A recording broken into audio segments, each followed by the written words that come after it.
وہ جو ہم باتیں کرتے ہیں کہ جی ہم نے ظہور میں جانا ہے، ظہور ہونا ہے، ہم نے ظہور میں داخل ہونا ہے، ظہور اتنا آسان نہیں ہے عزیزان محترم کہ جتنا ہم اپنی زبان سے سمجھتے ہیں کہ ظہور بہت آسان ہے۔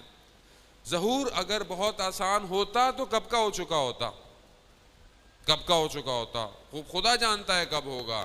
لیکن جب تک لوگ خود تیار نہیں ہوں گے، پروردگار اپنی مرضی سے اس نے ظہور نہیں عطا کرے گا۔ خوب کیسے ظہور لوگ تیار ہوں، کیسے پاک ہوں؟ کیونکہ جب تک امام کی طرف متوجہ نہیں ہوں گے، امام کی طرف جائیں گے نہیں۔ اب امام کی طرف کیوں نہیں جا رہے؟ مگر آخر کیا وجہ ہے کہ ہم امام کی طرف نہیں جا رہے؟ مگر ہم امام کو نہیں مانتے۔ آپ سب بیٹھے ہوئے ہیں، جتنوں سے پوچھ لو نہیں ہم امام کو مانتے ہیں، تو پھر کیا وجہ ہے کہ ہم امام تک نہیں پہنچ پا رہے؟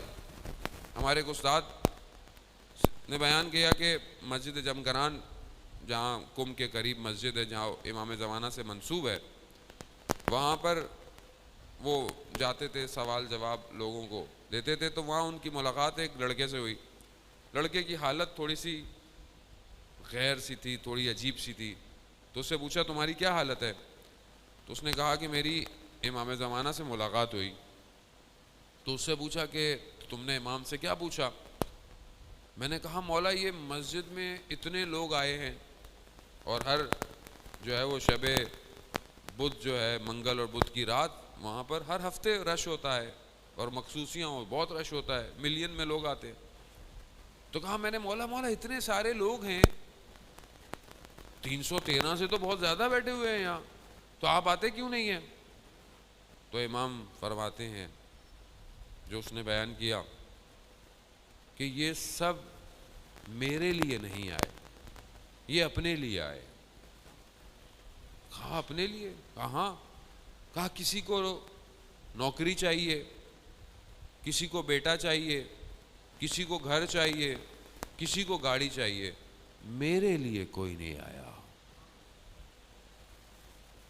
وہ ویسا ہی ہے، میں بعض اوقات جو امام کی طرف متوجہ ہوتا ہوں، میں اپنی پریشانیوں کی وجہ سے متوجہ ہوتا ہوں کہ میری پریشانی حل ہو جائے۔ مولانا صاحب وظیفہ دے دیں، دعا دے دیں، کچھ ایسی چیز دے دیں، کیوں؟ میری مشکل حل ہو جائے۔ مگر وہ جو امام جس مشکل کے اندر ہے کہ وہ انتظار کر رہے ہیں، اس کو کون حل کرے گا؟ کون نصرت کرے گا؟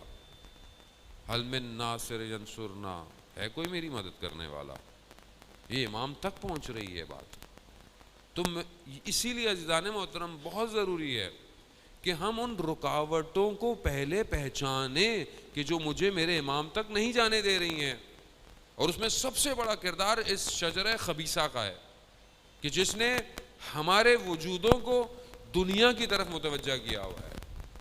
اور اگر اتنا آسان ہوتا کہ خدا اپنے ہادی بھیج دیتا اور بولتے لا الہ الا اللہ پڑھو اور کام ہو جائے، تو اتنے نبی کیوں بھیجتے؟ اتنی مصیبتیں، اتنی مشکلات، اتنی درگیری، اتنی جنگیں، اتنے جو تصادف ہوئے کیوں ہوتے؟ تو مگر آسان تھا کہ لا الہ الا اللہ کو اجرا کر دینا معاشرے کے اندر، یعنی لا الہ الا اللہ مطلب آپ پڑھ دیں کام ختم ہو جائے گا۔ دشمن جو ہے وہ اسلام کا دشمن، انسانیت کا دشمن، وہ آپ کو ہاتھ پہ ہاتھ رکھ کے دیکھتا رہے گا آپ لا الہ الا اللہ پڑھیں۔ جب آپ لا الہ الا اللہ پڑھیں گے تو آپ پھر خدا کی اطاعت بھی کریں گے، اور وہ چیزیں جو خدا کی اطاعت سے دور کرتی ہیں ان کو دور بھی کریں گے۔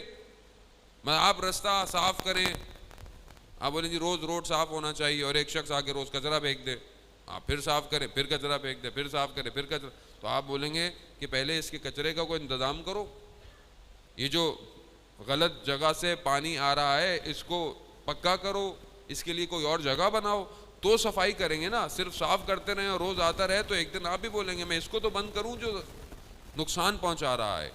تو وہ نقصان پہنچانے کے لیے ہے، اور آج اس نے دین کے اندر جو دراڑیں ڈال دی ہیں، بہت بڑا کام کیا اس نے، یعنی اس نے ایسا کام کیا ہے کہ ہم متوجہ ہی نہیں ہوئے کہ ہمارے ساتھ ہوا کیا ہے اور ہو کیا رہا ہے، اور ہم اسی چکر میں ہیں کہ صحیح کیا ہے اور غلط کیا ہے۔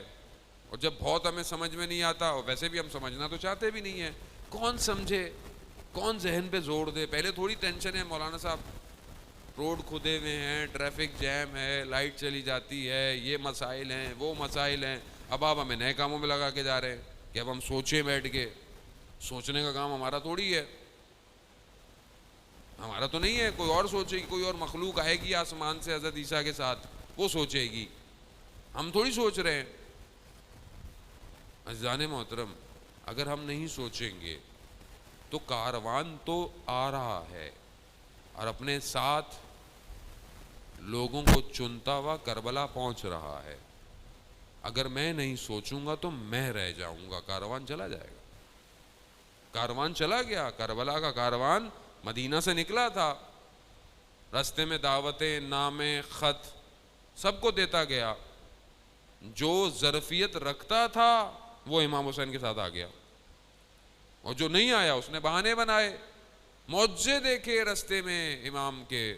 ایک شخص کے بارے میں ہے کہ امام وہاں سے گزرے تو کہا مولا یہ کنواں جو ہے وہ بہت پانی اس کا نیچے چلا گیا ہے اور میری زراعت ہے, میری زمین ہے. امام نے جو ہے وہ اپنا دہان مبارک جو ہے وہ کنویں میں ڈالا, پانی اوپر تک آ گیا, گوارا پانی آ گیا, معجزہ دیکھا, سیراب ہو گیا.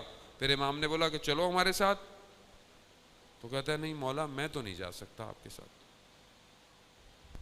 یعنی میری زندگی مولا صحیح کر دے, لیکن میں مولا میں آپ کے ساتھ نہیں جا سکتا, میں آپ کو کچھ نہیں دے سکتا مولا, میرے مسائل بہت ہیں, میں کیسے آپ کے ساتھ جاؤں.